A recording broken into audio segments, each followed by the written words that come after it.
Current testing throughout the country has focused on patients that are hospitalized who are symptomatic and have some of the gravest symptoms that this COVID-19 pandemic can give you.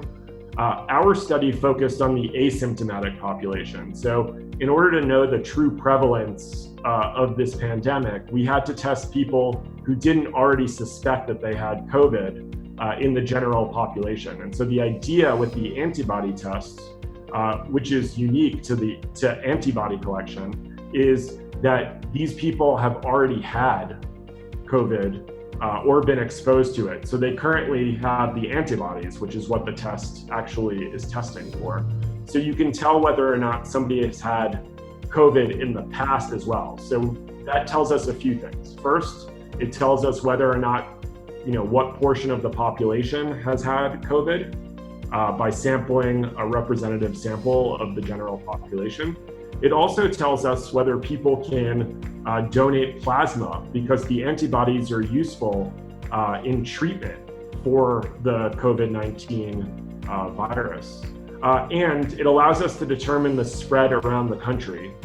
The process was that Daniel Eichner, being a forward-thinking scientist and having access, obviously, to his anti-doping lab, came to us and said that he thought that in partnership with Stanford, USC, and some departments of health, that he could put this study together.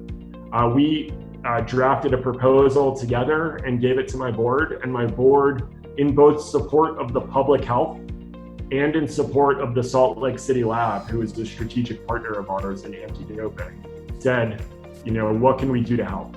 And so we provided so far $120,000 of funding, purchasing all of the kits so that people all around this country could be tested and also find out their results.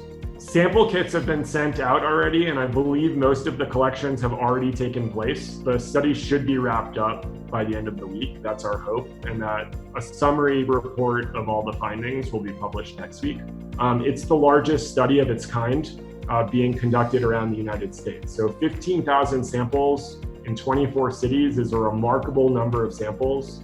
And I think we have to give credit to the folks at the Salt Lake City Lab, specifically Daniel Eichner, and Major League Baseball and Stanford, who really put this study together and designed it so that it can have the most impact to make data-driven decisions. So as part of the study, these 15,000 people fill out a survey indicating whether they think they've been exposed in the past, whether they've had any of the symptoms, take the test, and then get the result within 10 minutes. So not only are we doing a good for public health, but 15,000 people are finding out whether or not they've been exposed to the virus, which is also its own good. Everybody is going to gain from this, right? This is about the public health, but the fact that all of these people are putting in all of this work for a study that is about, it's not about sports, it's about society, and sports saying, okay, well, what can we do to help? And I think the fact that they have invested so much money and time in this is an example of what sports can do when it says it is important to do something.